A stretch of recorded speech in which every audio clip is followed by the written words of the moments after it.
Plaintiff's Exhibit 343. And for the record, this is an audio recording. It's quite lengthy, so we intend to play certain portions of it. Any objection? No objection other than just like to know what minute, second portion. Okay, but the entire audio is in evidence, correct? Yes. And no Yes. objection? Okay, all right, And 343 in evidence. If you'd like me to read the specific minutes now, or we can provide it to counsel afterwards. Hey, if you want it now, or as you go, or, okay. We intend to play minute 25, 37 seconds through 26, 28. 1 hour and 57 minutes, 21 seconds through 1 hour, 58 minutes, 54 seconds. 2 hours, 38 minutes, 52 seconds through,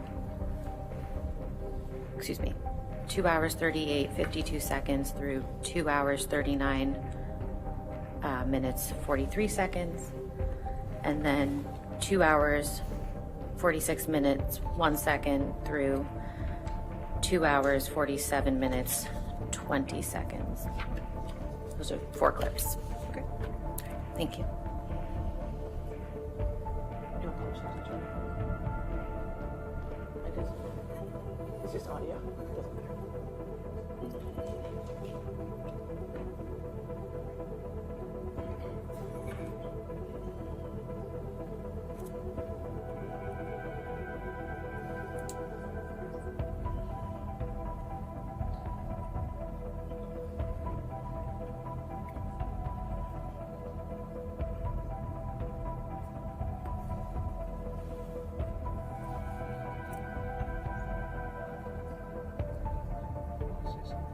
Listen closely here. This isn't polished testimony, it's two people in the middle of a heated relationship argument. And moments like this are incredibly important in court because attorneys use them to show patterns of behavior. The jury isn't just judging what happened one night, they're trying to understand what this relationship was really like behind closed doors. That's the promise you gave me a little while. I'm telling you, if you lost memory last night of kicking me out the door with the fucker hitting me, Again, and your memory is gone from you kicking the bathroom door and hitting me in the skull as I was bent Again, down. I am Wait, sorry.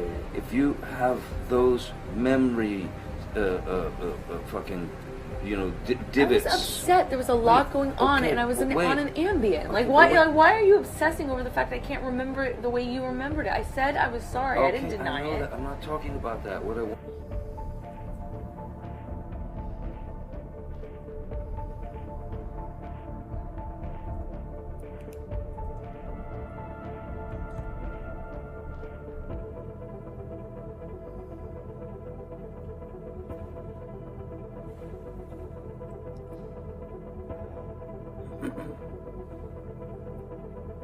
No, it's not to get you mad. It's just to get out of a bad situation while it's happening before it gets worse. In Australia, when we had the big fight where I lost the tip of my finger, at least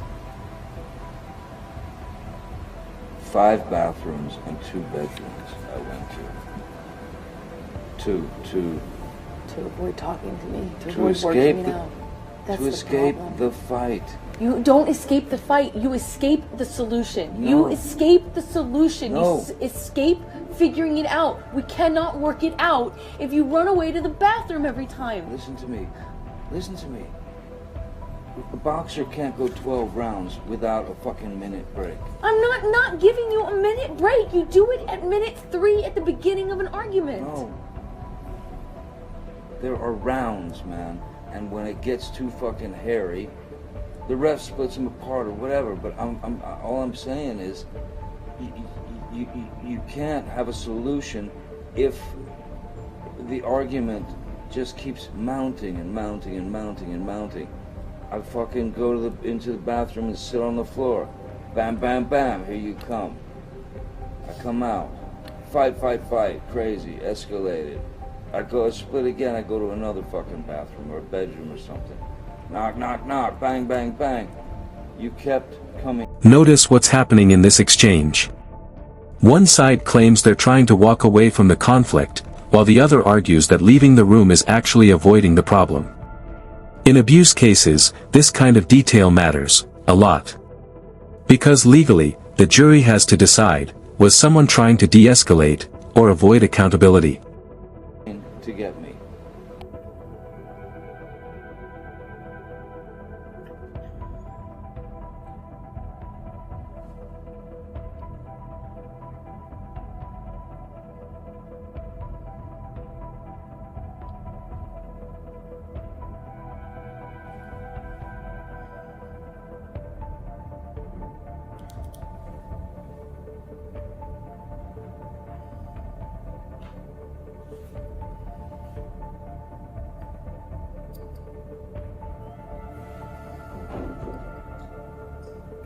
I'm not the one who fucking throws fucking pots and Those are different. That's different. fucking else at me. That's different. That's one does not negate the other.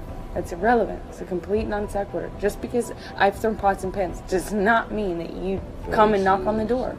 Just because there are vases does not mean that you come and knock on the door. Really, I should just let you throw. I'm not saying that. You're saying that. You're putting words in my mouth and then making non sequiturs. I'm giving you a situation.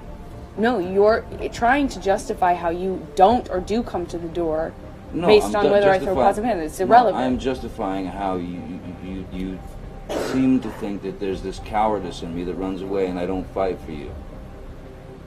And you're justifying that by saying I throw pots and pans? Okay, cool. Let's No. talk about everything you do wrong. I'm not the one who...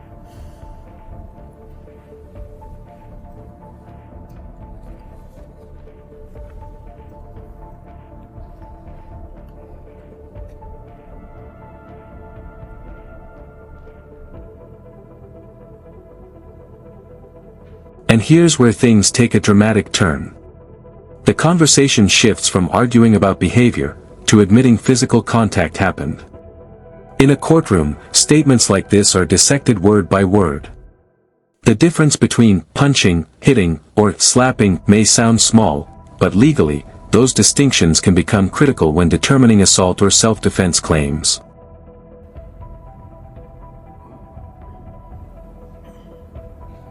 Did you catch that? A direct acknowledgement of starting a physical fight. For a jury, moments like this immediately raise questions. Was this sarcasm? A heated argument? Or an actual admission? In trials built on conflicting stories, tiny lines of dialogue can become the centerpiece of the entire case. I said to Travis, I said to you, hey, tell Travis what just happened. Oh, you told me to do it. You told me to. You said, go do that. I said, no, tell him what just happened. And I lied. And that you punched me in the You're right. fucking thing. And You figured it out. And you said, no, fucking, I didn't. What the fuck are you talking about? And I didn't watched punch you lie. And then I didn't punch you, and by then the way. I'm sorry that I didn't hit you across the face in a proper slap, but I was hitting you. It was not punching you. Babe, you're not punched. Don't tell me what it feels like to be punched. You know, you've been in a lot of fights. You've been around a long time. I know. Yeah. No, I when you fucking have a close You fist. didn't get punched. You got hit. I'm sorry I hit you like this, but I did not punch you. I did not fucking deck you. I fucking was hitting you. I don't know what the motion of my actual hand was, but you're fine. I did not hurt you. I did not punch you. I was hitting you. How are you? What am I supposed to do? Do this? I'm not sitting here bitching about it, am I? You are. That's the difference between me and you. You're a fucking baby. Because you started. You are such a baby. Grow the fuck up, Because you started Johnny. physical fights. I did start a physical Yeah, fight. you did. So I had Because- to get the fuck out of there. Now comes a critical courtroom moment. After the jury hears evidence, the attorney immediately asks the witness, in this case, to explain the recording from his perspective. This is strategic. It allows the witness to frame what the jury just heard before the opposing side has a chance to challenge it. Yes, you did. So you did the right thing, the big thing. You know what? You are admirable. Mr. Depp, could you? And the evidence isn't stopping there. The attorneys are now moving to another exhibit, meaning the jury is about to see or hear even more material tied to this incident. In a high-stakes trial like this, every new piece of evidence adds another layer to the story the jury must untangle. Please explain to the jury what they just heard on those audio recordings.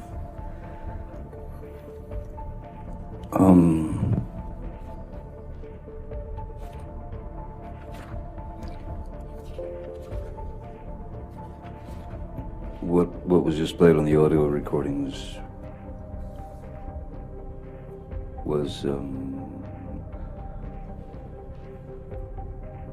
very much the tone and the aggression and the attitude and the need for a fight from Ms. Heard. That was,